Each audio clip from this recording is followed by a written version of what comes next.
From online sensation to PBA champion, yan mga idol ang napakaswerteng rookie na si Keith Jimenez ng San Miguel Beermen.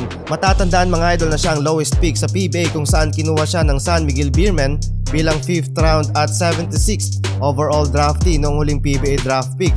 At nabigyan nga mga idol ng 2 years contract, pero alam nyo ba mga idol, hindi nga naging maganda ang kanyang campaign bilang rookie sa SMB at ni halos bihira at limitado lang ang playing time na ibinibigay sa kanya ni Coach George Gallant. Nakasentro kasi mga idol ang rotation ng SMB sa mga veteran and all-star player ni Gallant, which is hindi naman mga idol naging masama sa buong kupunan dahil nakuha lang naman nila ang championship title this conference. At parte dyan mga idol si Keith Jimenez. Napakaswerte mga idol ni Keith dahil unang championship title nito sa PBA kung saan marami din ang muntik na dismaya nang muntikang hindi siya madrop sa PBA. Former YouTuber at nahasa at nahubog ang kanyang skills and talent sa paglalaro under ni Coach Mavs ng Mavs Phenomenal Basketball. Pero mas naging matindi mga idol ang kanyang naging career sa MPBL na nagbigay daan para sa PBA kung saan kumuha lang naman siya ng quadruple double with 33 points, 13 rebounds, 11 assists and 11 steals para sa Sarangani kontra sa kupunan ng Mindoro Selecta Feeds. Mamaw mga idol.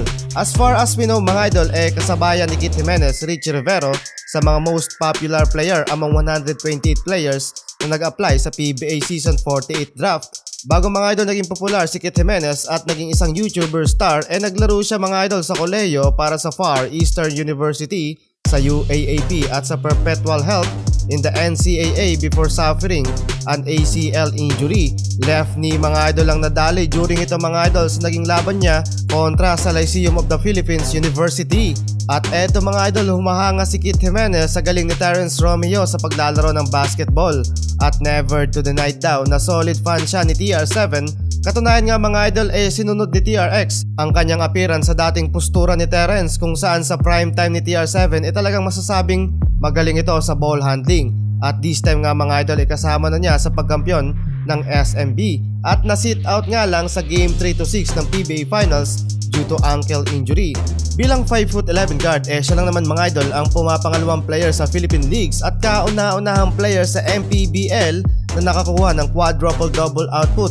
At hindi lang yan mga idol, only 4 NBA players in the history ang nakapagtala ng quadruple double na sina Chicago Bulls Nate Thurmond, from San Antonio Spurs na sina Alvin Robertson at David Robinson, at from the Houston Rockets, center na si Hakeem Olajuwon.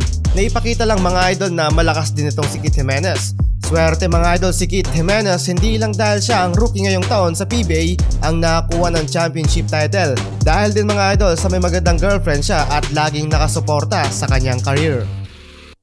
Ang video na to ay hatid sa inyo ng 1xBet, isang legit at bigating betting site. Tuloy-tuloy pa rin mga idol ang pamimigay nila ng 6,000 pesos sa una mong deposit via GCash o ibang cash-in method. Mag-register lang gamit ang iyong phone number or email at gamitin ang ating promo code na nasa comment section. Paldo ka dito mga idol sa pagsipat ng mga pwedeng tayaan sa mga upcoming sports, especially sa basketball.